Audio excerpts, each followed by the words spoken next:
with volleyball.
Ready? Okay.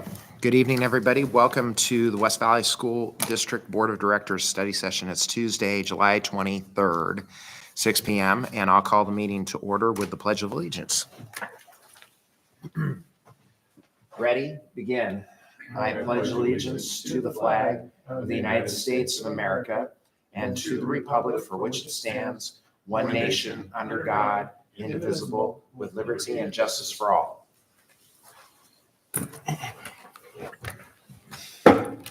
I assume no changes for the study session? No changes? Communications for the study session? No communications? Okay, so tonight is our frequent data summit. And so this one is closed for the end of the year. So Dr. Finch, take it away. Well, we're going to have some new data to look at with the spring iReady scores in reading and math. So that's assessment that every student in grades K through 8 takes in West Valley. We have fall, winter, and spring for the iReady. Stacy Drake usually handles that part of the agenda, but she's unable to be here this evening, so I'll take the iReady information for us. Also in the spring, there's the Smarter Balance Assessment that's given by the state, and that is part of the federal accountability. The scores are not finalized yet for the Smarter Balance, so we'll get the Smarter Balance information in our next data summit that we'll have in the fall. And Stephanie is going to have the overhead for us, and the board members have their electronic copies, and I'm going to go ahead and just take us through the packet. So we start first with the WA Kids, the Washington Kindergarten Inventory of Developing Skills.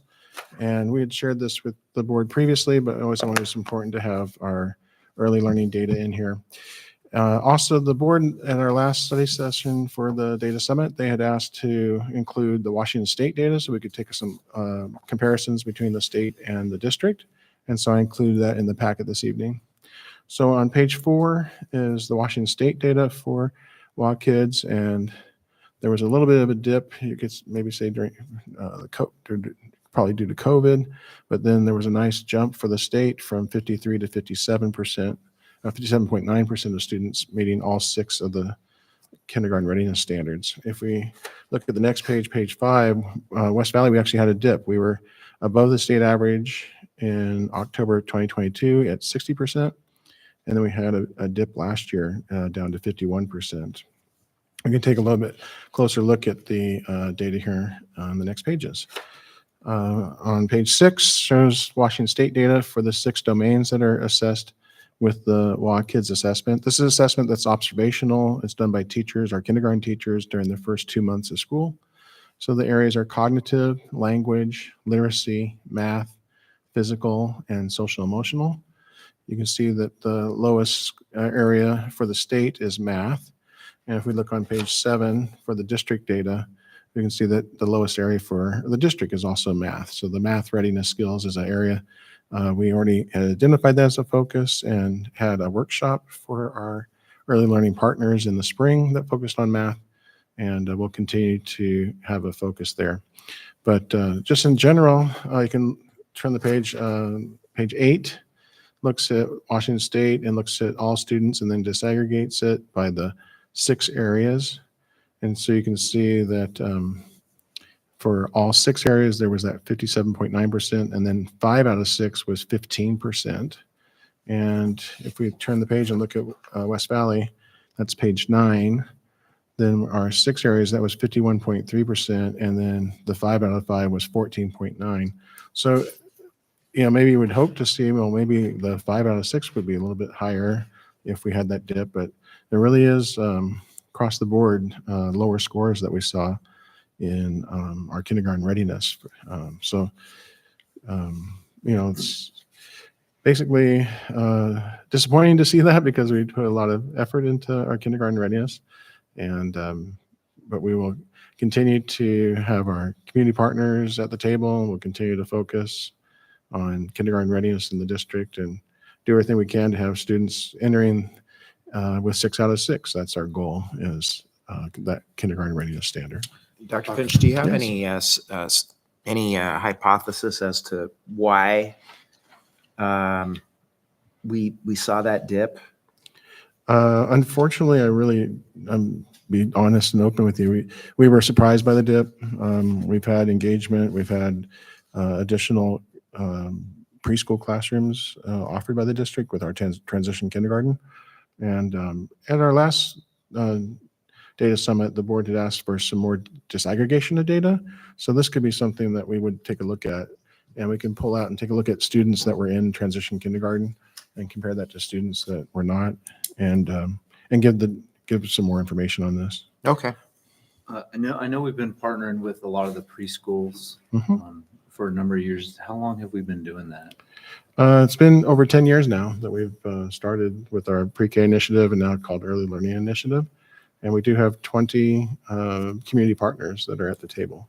And So- this last year, we actually put quite a few more resources into that, right? Because Mountain View got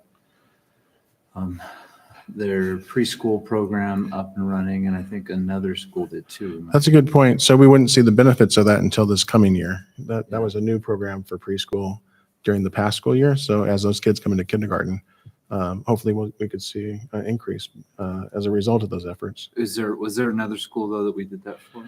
Well, we added another transition kindergarten classroom at Apple Valley in the past year. So you're right. I mean, there is a lag time, isn't there, for For sure. we put those efforts in, and then it's a whole year of preschool, and then we have to wait for the next year for kindergarten to see the results of those efforts. That's a good point. All right, next, after the early learnings, we take a look at our kindergarten reading scores. Have always been really strong. And we actually, on page 11, it's really hard to see the numbers on here, but in the past, we've been over 90% in the spring scores for kindergarten. And this year, most of the schools were still over 90. We had a little bit of a dip there at White Hollow. So just one of the grades where you can really accelerate learning is kindergarten. So students maybe come in at different levels, but we really try to focus strongly at kindergarten in West Valley. Some districts don't have as much emphasis on kindergarten as we do, and we know kindergarten is an area you can really accelerate learning. And so this is a measure that we want to make sure that we continue to report each year with our data summit. Next is the iReady reading and math. So this is the spring scores that we'll have for your packet. So we're on page 13. So we'll take a look at reading and math by school and then reading and math by grade level. We also look at whether students at standard, and it is aligned to the Washington State standards, and it is a good predictor of the Smarter Balance scores as well. So we'll look at that at standard, and then after that we'll look at the growth, because no matter where the student comes in, we want to see the student making growth. So page 13 and 14 is reading. So we can see across the schools, uh, uh, there is some variation, but Altana Valley at 70%, Apple Valley 73%, Cottonwood 81%, Mountain View 72%, Summit View 61%, the Innovation Center 46%, the mid-level campus 53%, and White Hollow 61%. So it does jump out that the Innovation Center is lower, and this is an area that we're going to be focusing on in the upcoming year, especially during they call it the U skills time. That's where the students are working individually on their math and reading skills. And so we're going to put more effort into having students setting goals for their progress during that U skills time, and we'll have some really have students take ownership for their learning on that. So that is the reading by school. And then we'll take a look at math by school, which is page 15 and 16. Dr. Finch, just yeah, real quick, certainly. I beg your pardon. No, it's fine. Why is it that at the Innovation Center, I noticed like at the other schools that, there's maybe a couple, no less than about 4 or 5 students per building, at the elementary level that, weren't assessed, but at the Innovation Center, it's less than half were assessed. I would think that 178 is the total enrollment in the Innovation Center, and that includes grades 9, 10, 11, 12. I see. So the students that are assessed on the iReady are only students in grades 7 and 8 at the Innovation Center. So would that possibly affect the skew scores? skew that? Actually, I don't believe so because, 46%. I'll have to take a look at that. But I think that was of the students tested that it's giving you that percentage. But we'll need to double check. I'll make a note of that. That's a good question. Percent tested or percent meeting standard? What would be the reason for so many not testing? Again, the 178, that's the total enrollment at the Innovation Center. But for iReady, that is our assessment in grades K through 8. So any student at the Innovation Center that's grades 9, 10, 11, 12 would not take the iReady. They don't. Right. That's right. And so we do have our eighth students, graders that have the option of going to the 7th and 8th. 7th and 8th are at the Innovation Center, and we want to make sure that their progress is being measured by the iReady because that's a good predictor of the smarter balance. Yeah. Yeah. All right, so I made a note that I'll look into is it percent of tested or percent of students who were tested that met standard? Thank you. Yep. All right, next is math. And again, we're looking at for the whole school. So we're grouping all in elementary. It's all kinder through 5th grade students and giving you one score. And in a second, we'll look at grade level for the district. But for math, we had at Altana Valley, 64% meeting standard. Apple Valley, 73% meeting standard. Cottonwood, 82% meeting standard. Mountain View, 69% meeting standard. Summit View, 57% meeting standard. Innovation Center was low at 31%. Mid-level campus at 50% meeting standard, and White Hollow Elementary, 58% meeting standard. So again, quite a variation. We'd like to see less variation across the district. We'd like to see up in the 70s and 80s. And so we do have work to do in math, especially if we look at the mid-level campus. We've had a real focus on mastery-based learning and again, having students take ownership for their learning. So we'll continue to work on that at the mid-level campus.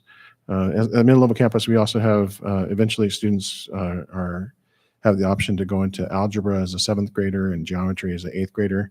And you'll see in a little bit that our scores by classroom are quite, there's a variation because the students in the algebra and geometry score quite well in the math. And so again, we'd like to see as many students as possible in those algebra and geometry classes. Those are the students that are going to be doing well on these math assessments. Next is reading and math by grade level. And so again, we'll just look quickly at the scores here. Kinder was for reading, 86% meeting standard, 1st grade 71%, 2nd grade 69%, 3rd grade 70%, 4th grade 62%, 5th grade 56%, 6th grade 52%, 7th grade 54%, and 8th grade 51%. So, even if the standards become more rigorous as the grade level goes up, we still want to see students meeting standard. So we're not going to make excuses that they're more rigorous standards, that we need to have our students meet the standards. Yes. I'd be curious. I wonder, and this is just a thought, but every group of students that goes through, right? They go first, second, third. You have sometimes there's a year where this particular grade is a hard group of kids, and then that just kind of continues up on the grade. And I'd be curious, kind of thinking through the kindergarten readiness and then some of this math in different grades, would there be a way to take maybe the kindergarten readiness and see if we Like a see cohort, that trend, and if it's a certain class, and could the solution be to maybe recognize that and then focus some extra resources on that certain class or grade level because maybe for whatever reason they need the extra attention? Does that make sense? Yes, and I did do some disaggregation of data later in the packet for Smarter Balanced. That was some work that we had shared, and then some disaggregation of data from the past Smarter Balanced scores for our mid-level campus as part of their professional development. So I'll share that with you. There does seem to be some consistent dips in our system. So it's less, I think, related to the students and more to the instructional program that students are getting as they come through our system. Okay. Yeah. Okay. All right, and then math, we're on page 19 and 20. So this is by grade level, looking at students meeting standard in math. So kindergarten, it was 77%, first grade 67%, second grade 62%, third grade 58%, fourth grade jumped back up to 67%, and fifth grade at 66%. Then sixth grade dipped at 52%, seventh grade at 51%, and eighth grade at 42%. The eighth grade is a little bit surprising because in the past our eighth grade scores have been kind of recover, and so we'll see with the Smarter Balance and have some. That's why it's nice to have more than just one measure. We can kind of triangulate our data there. But in the past, so this is a little bit surprising to us, and it's good that we're looking at the data because in the past we've actually seen our eighth grade scores be actually some of the best scores that we have at the mid-level campus. This year there was a dip for math at eighth grade. Next is looking at the Washington for this, compares this year's students from West Valley to this year's students from Washington State and the national. And then also there's a national norm from back pre-COVID. So it kind of gives us an idea where we're at in comparison to pre-COVID. So on page 21 is the reading, and you can see that even though, we do have concerns about scores, we actually are above the national average pre-COVID, and we're above the state average and above the national average for the 23-24 school year. So that's encouraging. And then math, we actually are a couple percentage points above the national average pre-COVID, and we're quite a bit above the state average and the national average for the 23-24 school year. So just appreciate the board previously wanting to take a look at how we're doing compared to the Washington State scores. And for iReady, we have, it's a national test, so we can look at national scores as well. So even though we have concerns and want to have improvement in our district, we are above the state and national averages for this school year and even above the national average pre-COVID. All right, so any questions about the iReady looking at standard? All right, we'll move on. So this is iReady looking at growth goals. And so if a student were at the 100% for this is a median score, so you'd have 100 would be student meeting a year's worth of growth. And then for these scores here, they show the median score. I'm looking at the typical growth. And so for typical growth, our median score really across the board, except again for the Innovation Center, but across the board, the median was above the 100%. So, I mean, more than a year's worth of growth. So for Altanan Valley, it was 136. So that's like a year and a third of growth. That's the median score for our students. Apple Valley was 116% or percentile. Cottonwood's 141 percentile. This is for reading. Mountain View 124 percentile. Summit View also 124%. The Innovation Center was 0, so that is not what we're looking for. Mid-to-level campus 133 percentile, and White Hollow was 115 percentile. So the median score was across the board, except for at the Innovation Center, was more than a year's worth of growth. In math, it was Altanan Valley 124 percentile, Apple Valley 118, Cottonwood 131, Mountain View 121, Summit View 106, Innovation Center 42, Mid-Level Campus 125, and White Hollow 105. So aside from the Innovation Center, just across the board, really excellent growth. So more than a year's worth of growth. The median student was showing more than a year's worth of growth in West Valley. And then the information is in there for grade level. I think I'll go ahead and skip ahead because I want to run ourselves out of time here. But in general, we had strong growth. I'm sorry, page 32 and 33. So for reading and math, this shows the percent of students who met the typical growth. So we have across the board, over 50% of students met the typical growth, except 49% at 8th grade. And in math, it was all above 50%. So page 33, at every grade level, more than half of students met their typical growth goals. All right, so any questions about growth? I guess my concern would just be the Innovation Center. Right. And so I would say, because you learn differently somewhat at the Innovation Center, right? And so maybe the testing doesn't match the way you're learning, or we really need to consider, what the reasons are for the lack there. And so I would like to, I don't personally just like to see more information on the Innovation Center and maybe what you think the reasons of why are. And I know Stacy's not here. Right. She probably speak into that a little bit more, but. As I mentioned previously, we're going to really have a focus that U skills time, they call it. It's in the midday, and that's where they're working on their personalized learning and working on their reading and math, especially with the 7th and 8th graders. So we're going to make sure that they understand what their current level of performance is and what the growth goals are, and have them taking ownership for their learning, working towards those growth goals. Is there some type of accountability that happens in that time between the student and the teacher? Yeah, we're adding some. So what's the word?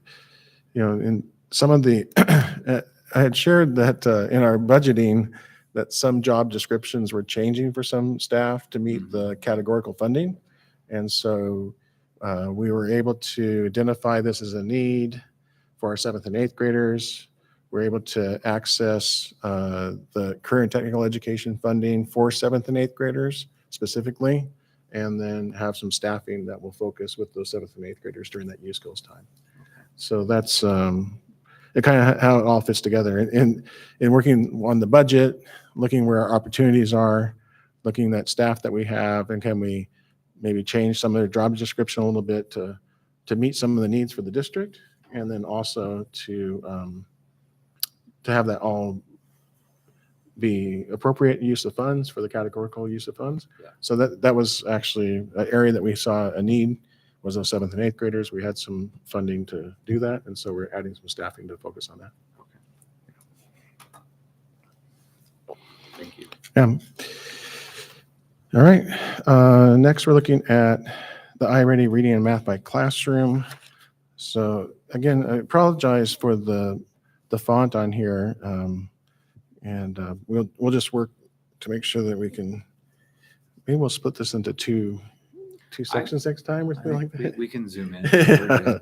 So, but just in general, you can see where this gives us the fall, winter, spring, and it's by grade level, by school, and you can see where students come in. And it is really interesting to analyze this, because you'll look and see, well, wow, that school, their scores are really strong. So, like, I'm jumping over to Cottonwood in English language arts for reading, Cottonwood grade 3. So they ended the year 94% of students meeting standard, and in math for grade 3, 92%. Well, then you look at where they come in. So they tested at 83% in English language arts. They went to 94. So that was actually just 11 percentage point gain. In reading and math, they went from 30% to 92%, a 62% gain. So it's interesting to take a look at where they come in. And I was looking at Mountain View, third grade, and you're like, oh, well, they're at 57%, but they came in at 44%. Well, back at Cottonwood, they came in at 83%. So they come in the door at a much higher rate. So, it is interesting to look at the where they're at standard. I mean, of course, we want students to be at standard, but then also it's always nice to have that growth data as well, because even if, we want to have students make at least a year's worth of growth, and if they need to accelerate their learning, that's what we're hoping to see. But I won't go over all the schools, but just, is there any questions that the board members had about this, the iReady results by school, by grade? Okay, very good. There's some phenomenal growth in some classrooms going on, where, for instance, Cottonwood, fourth grade, math, they start at, one classroom, 6% in the fall, all the way up to 72% by the end of the year, 33%, start 100% at grade level. I mean, it's some really phenomenal work. Yep. In some classrooms going on. Yes, and also, our schools do have some different demographic Right. in terms of free and reduced meal rates, but Right. some of our more high poverty schools like Ottown Valley had just some really amazing scores. And that's That's like great. one, but Yeah. every building, there's instances where there's huge growth throughout the year. Right. And I always think especially kindergarten is always so interesting, because they're coming in Right. to school for the first time, For sure. and they're taking a computer-based assessment in September, and that's the test window is September in the fall. So you have kindergartners that are maybe in school for the first time, and then we're sitting them down on the computer having. So yeah, you see lots of growth in kinder. All right, so then we'll move on to the Smarter Balance scores that I had to share with you. This was again, I said previously, some data that we had shared with the mid-level campus as part of their professional development. And so starting on page 43, this is looking at a cohort of students. So looking at when they took the test as sixth graders, then seventh graders, then eighth graders. And these were our students that were ninth graders last year, and now will be 10th graders in the upcoming school year.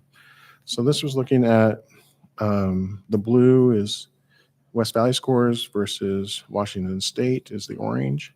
And so English language arts is on the top of the page and math is on the bottom of the page.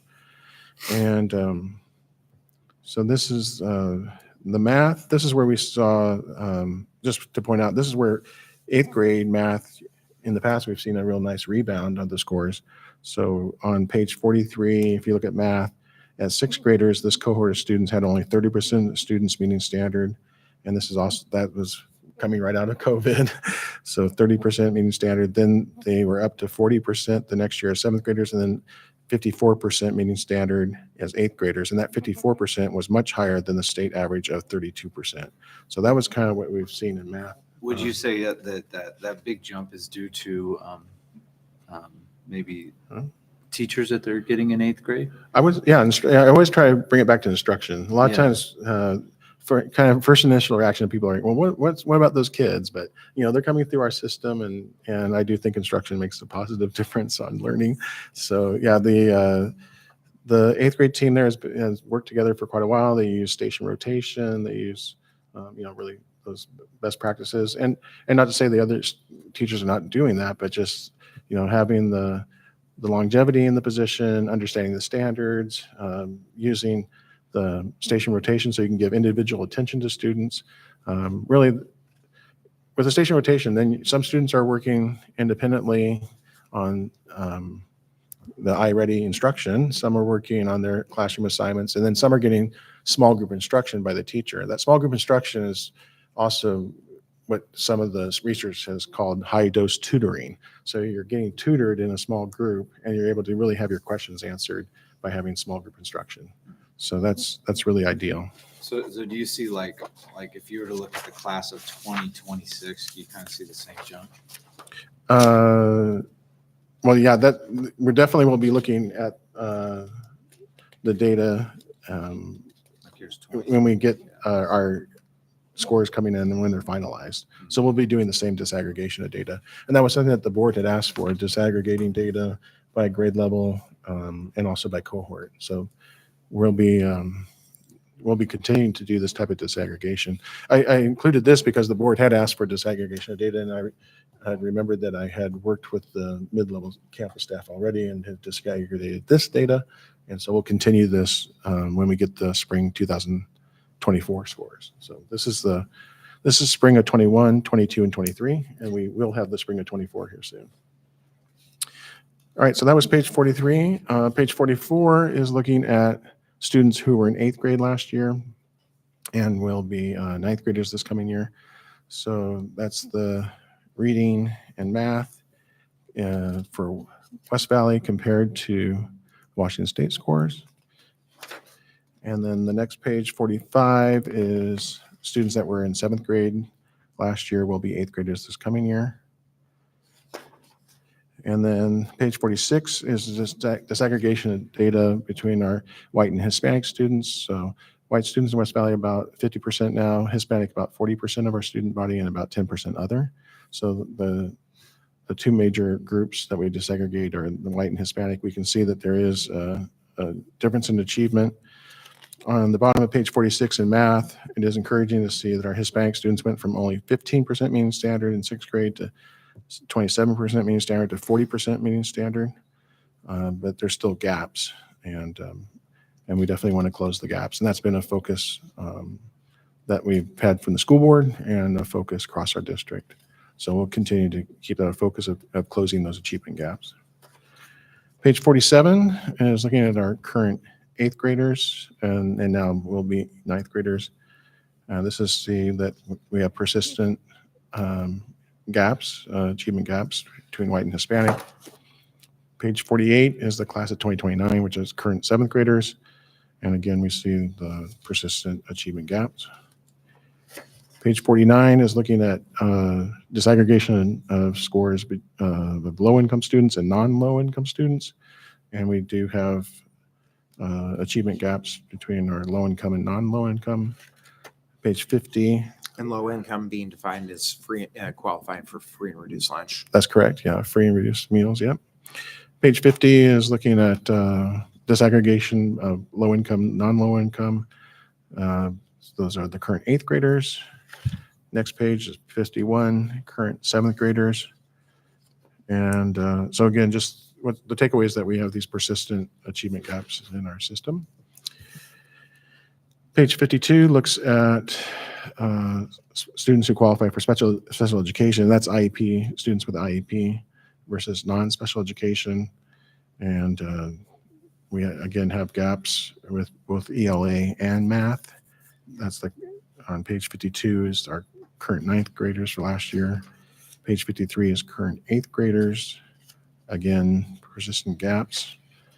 And then page 54 is looking at current 7th graders. So in elementary school, the students, I mean, there were still gaps, but they were scoring a little higher than as they come into 6th grade.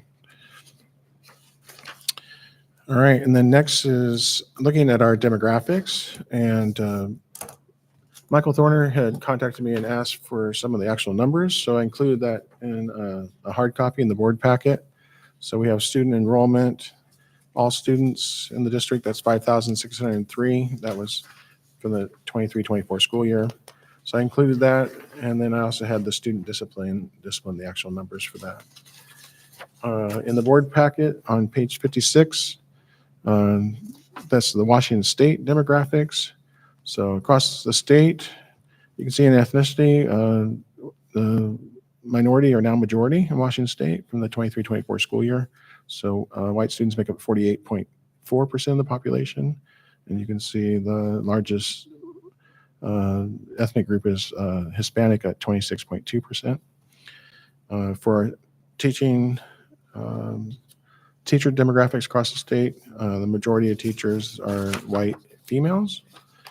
You turn the page and look at page 57 in West Valley. As I said before, the white student population is about 50%, 52.5% white, 40% Hispanic, and about 10% other. And our teaching staff, just like the state, is primarily white females as teachers. We've resumed the program with Yakima Valley College to have a pipeline of educators that are doing a full year residency in our classrooms. And that cohort is majority minority and majority bilingual. So we're looking to diversify our teaching staff by having that partnership with Yakima Valley College. Next is student attendance data. And we, again, as the board requested, we have the state data in there. So for the 22-23 school year, that's the most recent, there was 69.7% of students had regular attendance. So meaning not chronic attendance, not missing 10% or more of the school year. For the district, we were at 71.8%. That's on, and we do feel like our strategic plan focusing on goal one of a culture of safety and belonging, that if you have that sense of belonging, then you'll be more inclined to want to come to school. And so we'll continue to make an effort and monitor attendance as part of our data. Student discipline data, I believe we had shared this previously with the board, but just wanted to keep this in front of us because one of the concerns across the nation is disproportional discipline of students. So disproportionate, I mean, maybe certain groups are being disciplined at a higher rate than others. For the state, you can see the most recent data was a rate of 3.5% of suspension or expulsion. And the next page is West Valley on page 63, that's 5.2%. So that is higher than the state average. So again, the strategic plan focusing on safety and belonging and being proactive rather than reactive. Those are all things that we're going to be working on in the upcoming school year. The next page just has quite a bit of data, page 64 and 65, but this really looks at the disaggregation of discipline.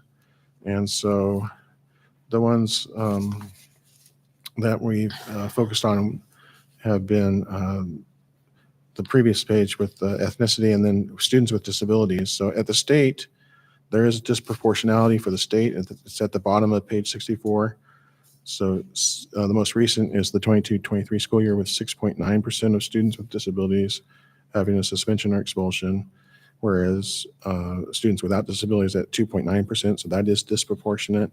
And if you turn the page and look at page 65 and look down at the bottom of the page, West Valley, we also have a disproportionate data there, which is concerning. So for West Valley in the 22-23 school year, 9% of students with disabilities had a suspension or expulsion, and the population without disabilities was at 4.5%. So that both the state and West Valley have disproportionate discipline, and that's another focus for, and something that we'll be working with our legal counsel as part of the presentation to our admin retreat on how to review disproportionality and how to implement discipline so that it's not having these outcomes of disproportionality. So we'll have that coming up in August with our admin team. Next is the data on least restrictive environment. So this was the data we didn't have at the last data summit. So I was able to get this data now and share that we've gone from, this is the percent of students on page 67, percent of students with the IEP who are served 80% to 100% of their school day in the general education setting. And we've gone from November of 2018 at 56% of students to now November 2023, 76%. So moving from 56 to 76% is some really strong growth for our district. Next is the ninth grade on track for graduation. That's the state data is page 69. So the most recent is the 22-23 school year. 70.3% of students were on track for graduation after ninth grade, meaning they passed all their classes in ninth grade. And our district data is about the same. If you look at page 70, it's 70.8%. So 70.3%, 70.8%, about the same as the state. We are wanting to have that improvement there, and we've already taken steps to put into place some additional supports for freshmen. And also we had some transition meetings in June where the administration from the mid-level campus, the administration from the high school met to identify students that could benefit from these additional supports. So I appreciate the admin team focusing on this as an outcome. Next is high school dual credit. So Washington State data, in the past I've really been focused on that 12th grade data, and that's been a focus for our district. So at the state level, in the 22-23 school year, for seniors, 76.5% of seniors had earned dual credit. And in West Valley, if you turn the page, page 73, it's 89.9, so 90%. 90% of students from the class of 23 earned college credit. So that's really outstanding, and it's much higher than the state. Now, as I was putting the board packet together, I did notice that our freshman numbers are just much smaller than the state numbers, and was talking with Jed Waters, our Director of Innovation and in charge of career and technical education, to take a look, because I would suspect that there's some career and technical dual credit classes that would be appropriate for freshmen. And so that's maybe an area that we could improve on. So that's something that we're going to take a look at. Because if you look at for freshmen in Washington State, it's 49.4%. So almost half of freshmen in the state are earning some college credit for some courses. In West Valley, it's only 3.4% of students. So it looks like a growth opportunity for our district. Dr. Finn, is it because there's not as many available right now for our West Valley students in ninth grade, or is it because maybe they're not informed of what is available? Well, we'll take a look. This is why we do the data summits, and a lot of this data we're working with all the time. We're really analyzing it, especially with the principals, the iReady data, the elementary principals. They're using that data fall, winter, spring. For this, as I said, as we were putting this together, I was like, wow, that really jumps out, that our ninth grade. So, and talking with Jed, I think that there's some maybe opportunities. So we'll just look into it. What I was thinking was that perhaps, all freshmen take health.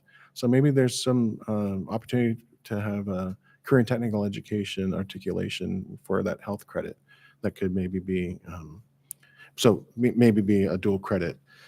So we'll take a look at it.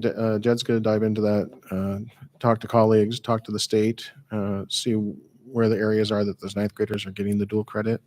It's certainly not, so the dual credits are across the board. There's Running Start where they go down to YVC, but that's only for juniors and seniors. Then there's the college and the high school, and that's usually for more upper class. I mean, some of our sophomores take the college and the high school chemistry, and then the other college and the high school that we have are mostly for juniors and seniors.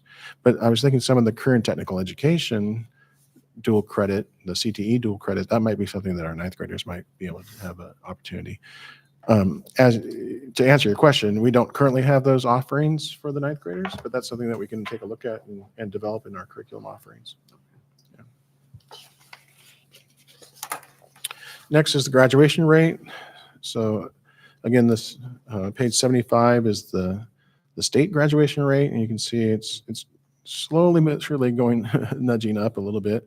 So the most recent is class of 23 at 83.6%. And then we have the West Valley High School at page 76.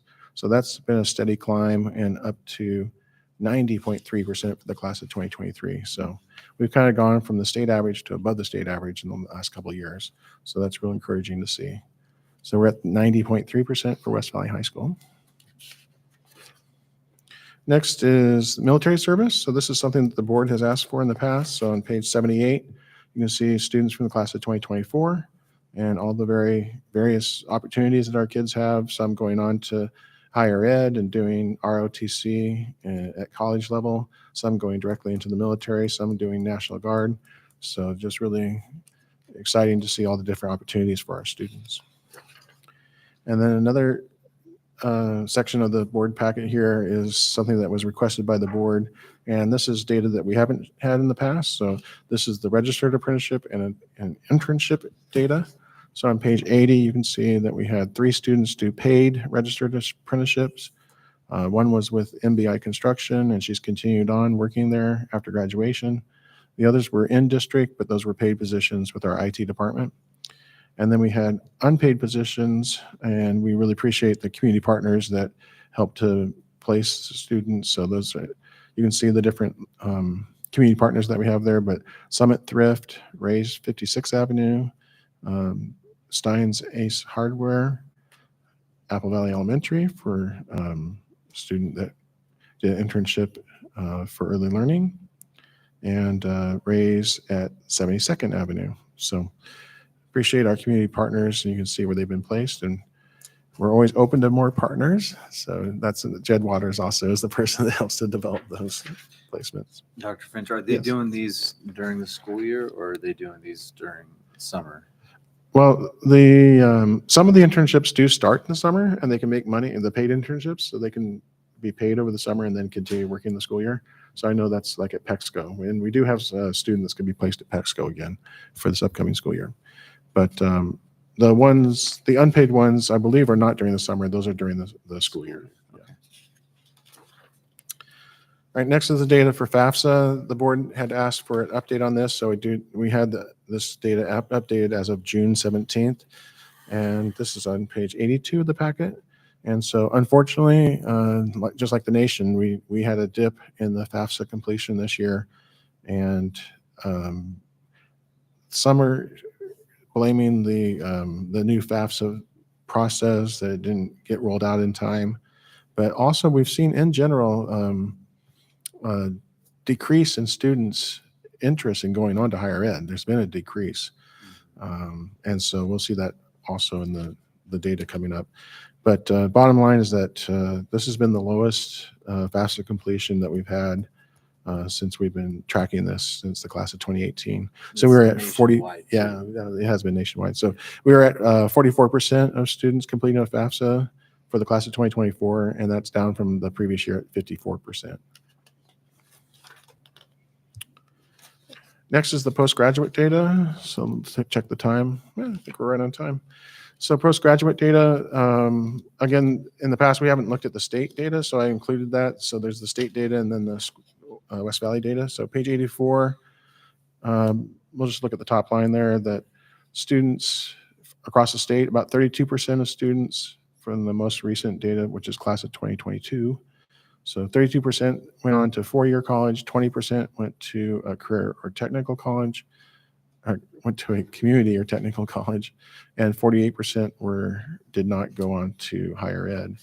At West Valley, look at page 85. So we had 28% go on to four-year college, 19% go to a community or technical college, and 53% not enrolled. So that 53%, you can see there's a faint line there, but that actually has been increasing. The number of students not going to college has increased over time. Next is page 86. So in general, across the state, there has been a decrease in students needing remediation when they go to college. Next, page 87, also in West Valley, we've had a decrease in the number of students needing remediation, or the percent of students needing remediation. So that's a good thing. I always like to point out that our financial algebra 2 class that's taught here at the high school, that counts as a college credit. And if you pass that class in high school as a college and high school class, then you don't have to take remediation at college. So that's really great that we're offering that. What type of institution did students go to? So across the state, about 34% are going to a public four-year college, and then you'll see that the numbers out of state are actually higher than they are for West Valley. And page 89 is West Valley data. So we had 41% going on to a public four-year college in the state, and only 5% going to public out of state, or 8% going to private out of state. So more students taking advantage of in-state than the Washington State data. Then on page 90, this actually is all the state data. So kind of interesting to see where students are going across the state. So only 3% of students across the state go to Central Washington University. When you turn the page and look at page 91, you can see that 20% of students now who graduate from West Valley High School are going to Central Washington University. So I think that's only going to go higher. We've got such a great partnership, and a lot of attribute that to the work that our high school staff and Jed Waters leading the work to do the RAM to Wildcat program, to have guaranteed admission. And then now we're looking at a pilot of guaranteed financial aid for students that have already qualified for financial aid from the federal government. So they would just automatically qualify for financial aid and have guaranteed admission, guaranteed financial aid to Central Washington University. So That Dr. Friend, just Yes, to clarify, sure. that 20% going to Central Washington, Mhm. is that including the classes that they take here in high school? No, As- that's only if they matriculate and actually go to So Central. it Yeah. is after. Yes, exactly. All right. And then the persistence and retention. So persistence is if they're going to any college, and retention is if they are going to that same college the next year. So that's the state data there. And page 93 is West Valley's data. And I think I need to kind of start moving here. Highest credential earned after 8 years. So this is going to be the class of 2015 because it's 8 years after their graduation. And there's the state data. Highest is 33%. That's the 33% of graduates earn a 4-year degree. And actually, West Valley is quite a bit higher than that. So 46% had earned a bachelor's degree after 8 years. So that's up quite a bit from the past. Next shows earnings. So at the state level, you'll see the green line is apprenticeship. So the apprenticeship is a way for high skills and high wages. So we continue to promote that with our students. We don't have a green line because the N is so small for our school district. But if you look at page 97, it does show that even going to West Valley here, that education does make a difference on earnings. So the blue line is a bachelor's degree, the orange line is a associate's degree, and the faint gray line there is a high school diploma. So it does pay off to get higher ed. And then finally, we have the qualitative data. So we just pulled out some of the qualitative data that we wanted to highlight and really focus on in the upcoming school year. So again, the N is there. That was one of the things the board had asked, is to make an effort to improve the number of family members that completed the survey. So we went from November of 20, oh, that's a typo. It's November of 2022 to November of 2023. And November 2022, we had 693 family members in the district complete the survey. In November 2023, we had 983, so a nice bump in completing the survey. We'll take a look here first at student survey, page 100. So I feel safe at school. It's around 60 to 70, around 60% of students. So we want to see an increase in that. We want all students to feel safe at school. So we got some work to do there. And then most students are respectful of others at this school. Those are quite low scores. And so this is really a huge focus of our strategic plan, is that culture of safety and belonging, and measuring this is the summative data, but what are the leading indicators? We're going to work with our admin team coming up in August and identify what's the data they're going to collect on an ongoing basis that would lead to a positive outcome where more students are respectful of others at the school. Next, page 101 is the family survey. So my student feels safe at school. So that's much higher than the student scores. There is some differences between elementary and secondary. And so we got some work to do there. The other survey question, adults in the school value and respect my racial and cultural identity. So those are very high scores. above 90% at all schools. High school at 82%, except for high school at 82%. But some, even one school, Mountain View, had 100% and positive on there. So that's real encouraging to see those positive results. And then finally, the staff survey. We're talking about meeting standards, and this is some work that we have to do here as well, because the elementary scores for staff are much higher than our secondary. So elementary is at the 70, Summit at 80, Summit 80%, that I believe all students can meet state standards. And then mid-level campus, high school are lower. Innovation Center is higher at 86%, mid-level campus at 49%, high school at 59%. So across the district, it averages out to 66%, but we know that the research says that teacher expectations results in student achievement. It's TESSA, teacher expectations, student achievement. And the work by John Hattie on visible learning says that the teacher's expectation of what the students can do is often a self-fulfilling prophecy. So we need to make sure that students know that their teachers believe in them, that they can meet the standards. And then finally is the community survey that we did. This is patterned after the Net Promoter, but basically it's an in-house survey that we do. It's how likely is it that you would recommend West Valley School District to a friend or colleague? So in the previous year, it was 73.6% positive, 10.9% no opinion, and 15.5% negative. And in the past school year, we had a nice little bump there. So in the past school year, it was 78% positive, 10.5% no opinion, and 11.5% negative. So we went from 73.6% positive to 78% positive. And we reduced the negative, went from 15.5% negative down to 11.5% negative. So encouraging to see the positive change there. And we want to continue to do everything to have the community know that we're working hard for our kids. And we definitely hope that they would recommend the West Valley School District to a friend or colleague. All right. So I think we made it with 5 minutes to spare. Any other questions from the board members? All right. Well, thank you. Dr. Finch. So it is 6:55. We will close the study, or we'll adjourn the study session and come back to the regular school board meeting at the top of the hour. All right. Very good.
Okay.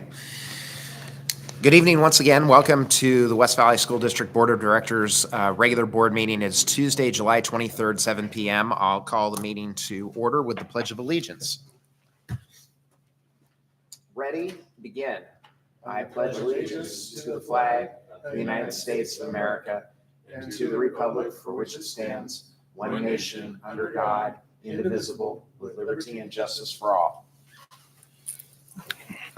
Before we move to changes to the agenda, I take a motion to excuse Mr. Strong and Mr. Heed from the both the study session and the school board meeting. So moved.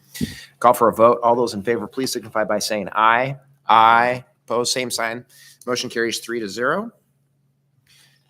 Changes to the agenda. No changes. Communications. All right, first we have our response to public comment. So we'll start off here. At the school board meeting on July 9th, a community member commended the district for fiscal responsibility, and he asked for more detail about the 24-25 budget. So regarding the 24-25 budget development, there's not a list of positions that were eliminated for the 24-25 budget. As administration and staff worked on the budget development, the focus was to minimize direct impact to the classroom and to ensure that staffing matched student enrollment while maintaining low class size. The targeted maximum class size for the school district without overload is kindergarten at 21 students, first grade 22 students, second grade 23 students, third grade 25 students, fourth grade 26 students, fifth grade 27 students, the mid-level campus 30 students per classroom, and the Innovation Center in high school 32 students per classroom. Class size limits do not apply to secondary classes with traditionally large classes such as band, choir, and physical education. With the elimination of the emergency relief funds by the federal government, the administration looked for alternative funding sources for certain positions. In addition, the work duties for some staff members were changed to match categorical funding sources. The work of our mid-level campus staff last fall was commendable as they were able to ensure that students returned the free reduced meal documentation forms. And as a result, the mid-level campus will qualify for High Poverty Learning Assistance Program funds for the 24-25 school year. Some staff positions that were previously funded by the federal emergency relief funds will be funded by High Poverty LAP funds for the 24-25 school year. Overall, the district was able to develop a balanced budget for the 24-25 school year without a reduction in force. All reductions in staffing were made through attrition and retirement. Now, I appreciate that we have a standard operating procedure where we get our board packet out to the board members so they can review it over the weekend. So we get that done by Friday. They have the weekend to review. And then if they have any questions, they can give a call to our administration on Monday or Tuesday with questions or suggestions. And I do appreciate one of the board members contacted me and having reviewed this, they said, you know, can we have a summary of the staffing? And so I was able to work with Sheila Wood here, our Director of Finance. And so I do have this information I included in the board packet, and it was a handout there as for the audience. But just for anyone online, just want to share that we do have information here about full-time equivalent FTE funding for staffing and looking at what the reductions were. So both for certified staff and classified staff. So in the 23-24 school year for certified staff, there were 342.85 FTE. And for the upcoming budget, we've budgeted for 340.14. So that's a reduction of 2.71 FTE in certificated staff. For classified staff in 23-24, there was 232.96 FTE.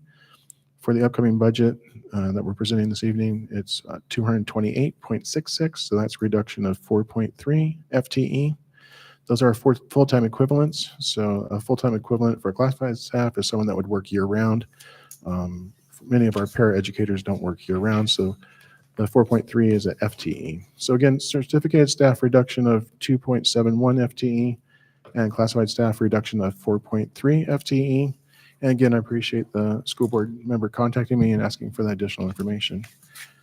All right, that concludes the response to public comment. Dr. Finch, just one, thank you for that report. Just one maybe clarification for those that may not know the term reduction in force versus how you said that the reductions came as a result of staffing and attrition from retirement. So can you explain the difference between the term that you have, reduction in force, versus reductions in staffing due to attrition? And Certainly.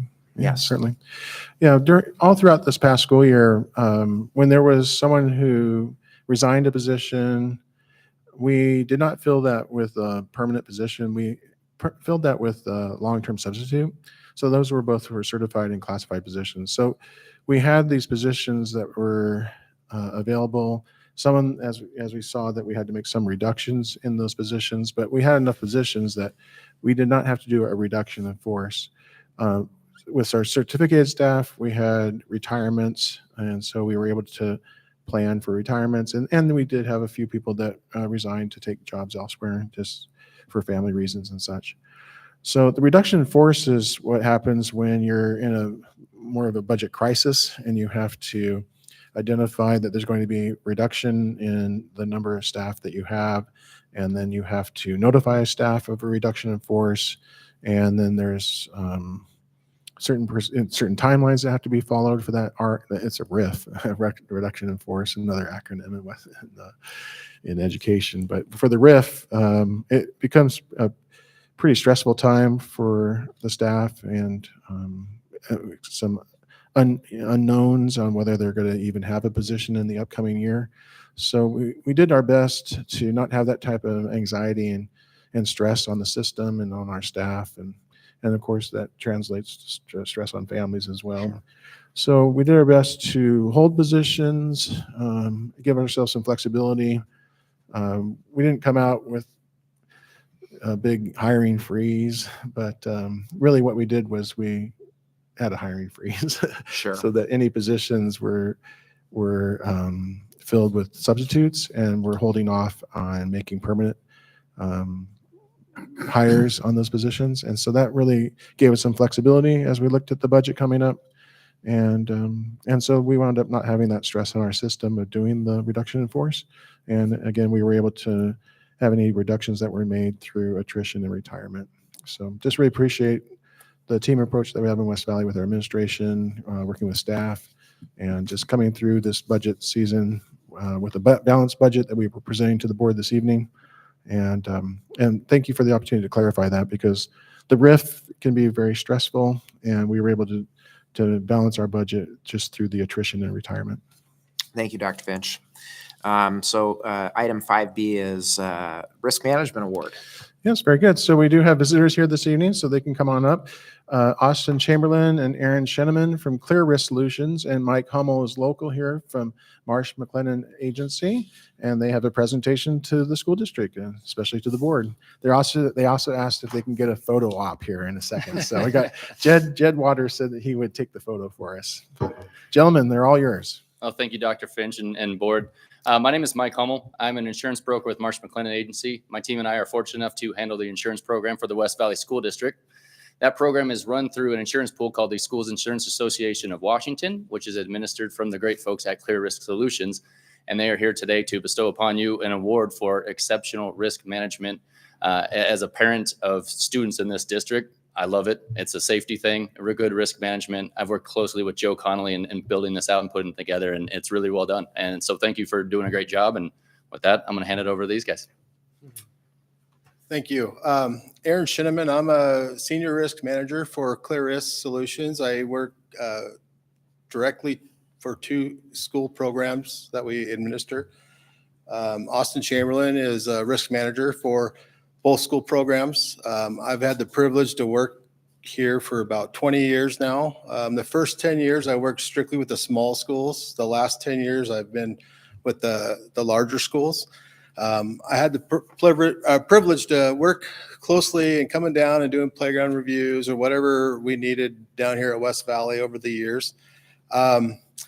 Right here, this is a risk management award. Hopefully I don't choke up a little bit because it's named after one of my coworkers that passed during COVID. He didn't pass of COVID, but 2020, Scott Kellums. We all got sent home. Everybody got sent home. We couldn't go to work. We were gone for 6 months. During that time, he was battling cancer. I reached out to him because, our coworkers are our family, and I got to have a lot of talks with him, and we talked about creating some sort of award to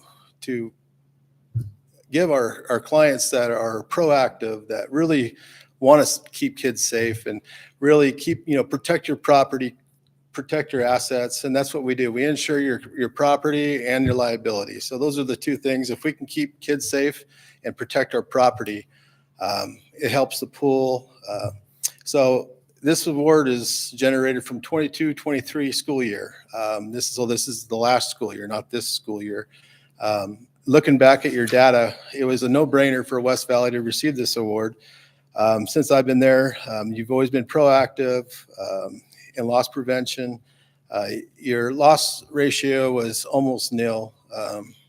It's phenomenal for a district at this size to have very few claims that you do is astronomical, and we really appreciate you. This is the Scott Killam's Risk Management in Excellence Service Award. And I want to just thank West Valley for the proactiveness and just being here, reaching out. We're here to service you guys. We have an array of services that we are here to help. And it's all part of your insurance premiums that you pay. I know they're going up, and inflation. I even shop my homeowners, and it's like I can't find anything cheaper. So, but anyway, thank you very much. And if you'd like to get your guys' picture with this with your team, would be great. We would like to reach out to maybe your local paper here and send them the picture and explain the award to them a little bit. So if you wanted to. Let's go. I'm working on that for you. I'm negotiating that for you. I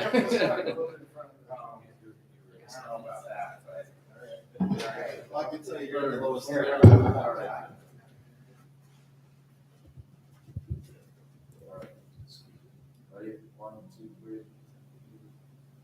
right, there you go. All right. Thank you very much. Thank you. Thank you. And then, Thank you guys. Appreciate there's it. the box that it comes in.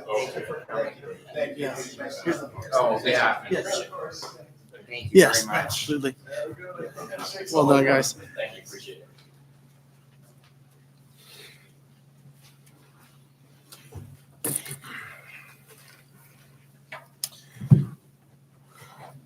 All right. Item 6 is public comment on non-discussion agenda items.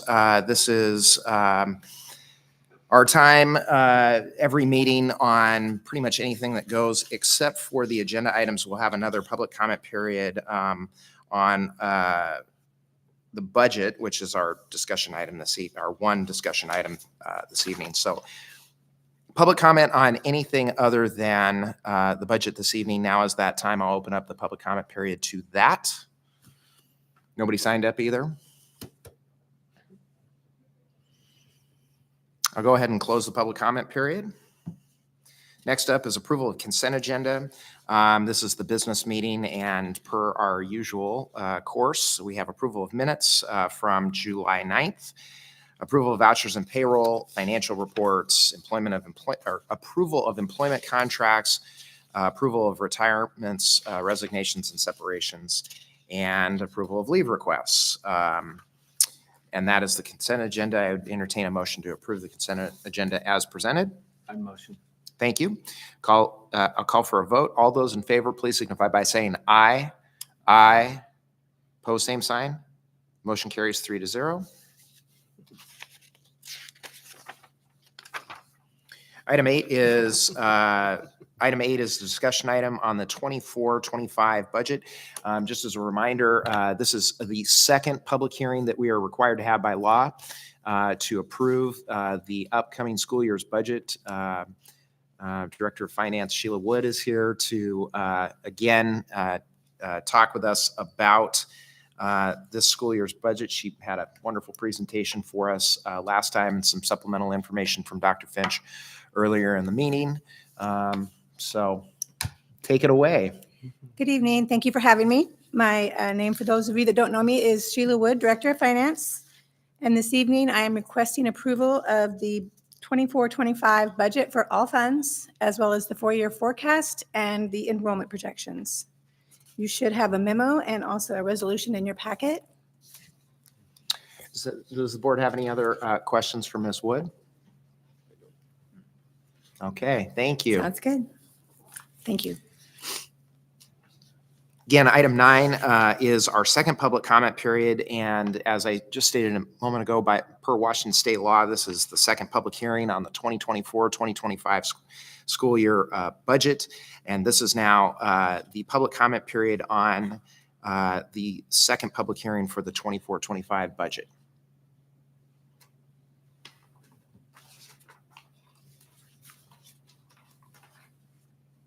I will close the public comment period on discussion item public comment on discussion item, second public hearing for the 24-25 budget. Item 10, action items. Excuse me.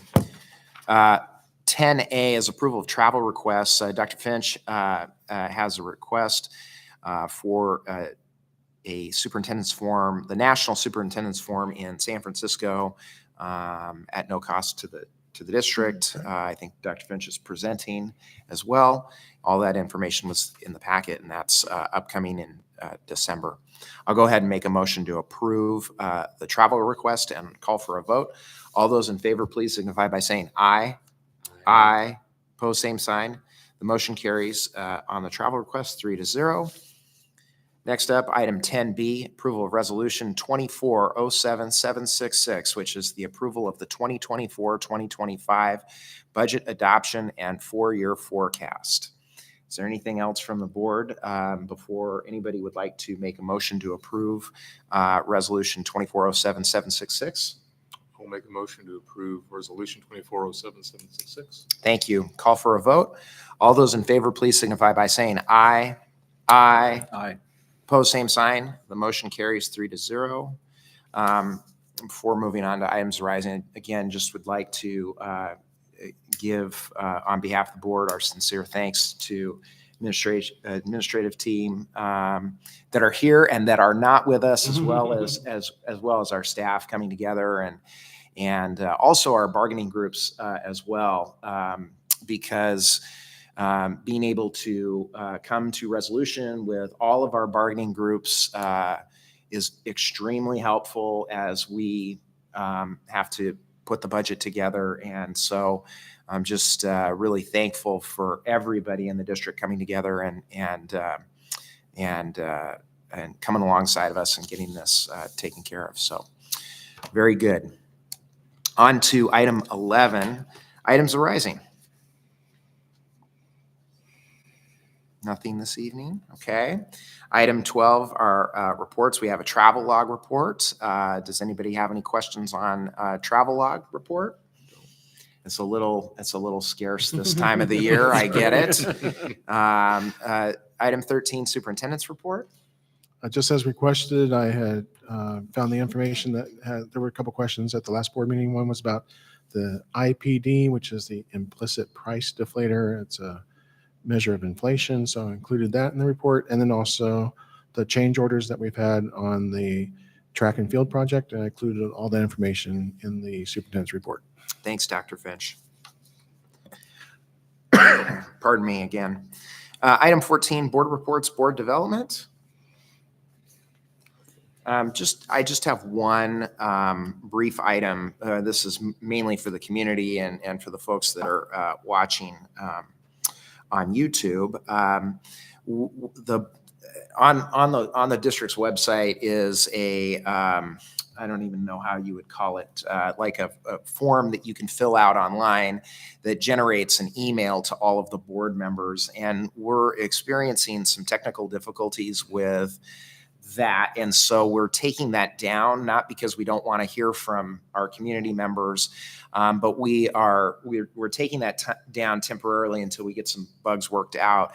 But I just like to indicate that if anybody in the community would like to reach out to the school board members, you're welcome to, all of our emails are on the website, but then also you can email schoolboard@wvsd208.org, and that email generates an email to all of the board members and Dr. Finch. So if you're worried about communicating with us and you'd like to communicate with us and make sure that everybody gets those, that if again, schoolboard@wvsd208.org is your avenue to do that. And please reach out to us, and hopefully we'll get back online with the online form that generates that same thing. But like I said, we're having some technical difficulty with that.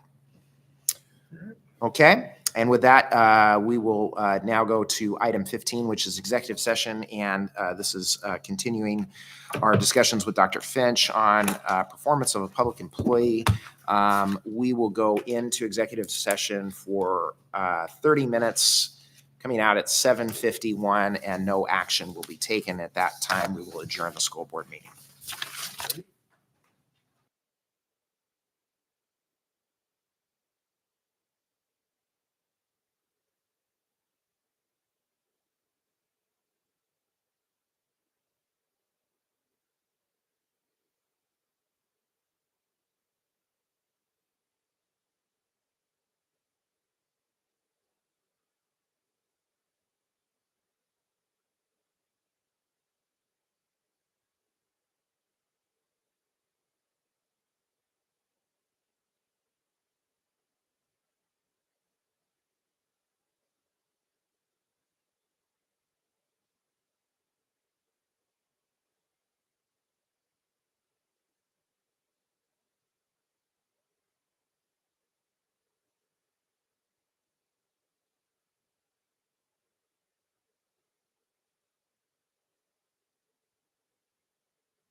It is 7:44 and the school board meeting is adjourned. Thank you.